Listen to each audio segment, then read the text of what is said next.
So today we're going to talk a little bit about what you can do when you export your customer list and include tags. And the example we're going to touch on in particular is how to think about your marketing spend and where your leads come from and using tags to track that. So here I have a sample customer export, and we've got some data in here. All of your usual fields. We've got our dogs' names, we've got rate types, but what I really want to draw your attention to over here on the far right is this tag list. So over here, we're going to insert a couple columns, 1, 2, 3, and you'll notice I'm in Google Sheets, and the reason why is Google is you can get a Gmail account for free, and you can use Google Sheets for free. And we like free. So, all right, so let's get started. The thing about exporting tags is that they aren't always going to come out neatly organized in column by column data.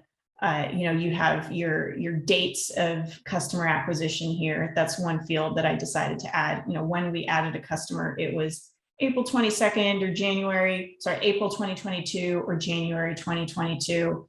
And I decided to note the month in which I added this customer and the lead, right? So where and how I got this customer. But you may have multiple people on your team. You may just be moving quickly, and there's certainly no reason for you to keep tags so closely organized inside of Skimmer. But we want to pull this data apart so that way we can analyze it. So we have a very handy feature here. We're going to take this column, and we are going to go to data, and we are going to split text to columns. So now we have split out the individual tags into 2 columns. And just because I like having things organized, we're going to align left. So let's say you wanted to find out how many leads Facebook got you, some Facebook advertisements got you in April. So we're going to do a little trick here. It's very simple, but it will enable for easier filtering and for us to answer this question. So we're going to just label this here, more tags. So we're going to take April 22nd. I'm going to put that as a column, and we're going to do lead Facebook.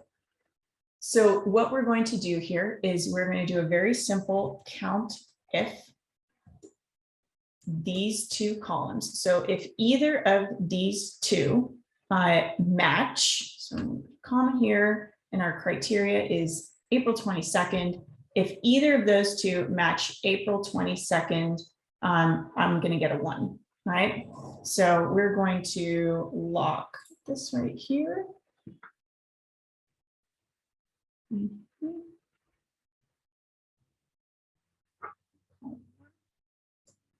All right, lock this. And we're going to keep this to column H. Okay, great.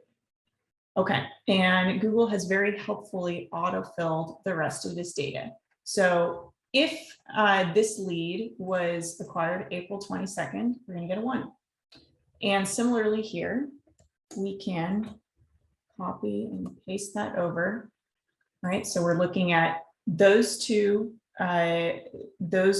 cells, and we're asking the question, if they match this term here, lead Facebook, give me a 1, right? So now we've kind of extracted the relevant data, and you can see how we could do a column for April 22nd, April 2022, March 2022, January 2022, and we could do that for all of our leads as well. But the fundamental question, right, is we want to count how many leads we got from Facebook in April. So we're going to do over here, we're going to do a count ifs. So this is a multiple ifs statement. We're going to come over here.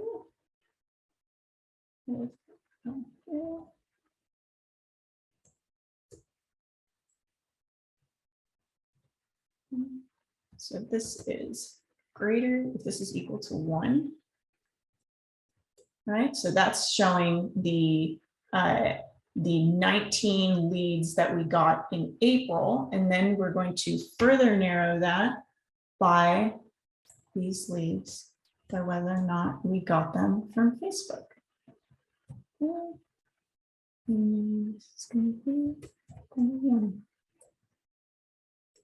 So it looks like we got 16 leads in April from Facebook. And you can, of course, apply this similar logic to finding how many leads did you get from a mailer, how many did you get from a purchased route, and so on and so forth. So you can see where your leads are coming from or not, and make decisions as a result. And that's a little trick on how you can organize and work with tags from a customer list export.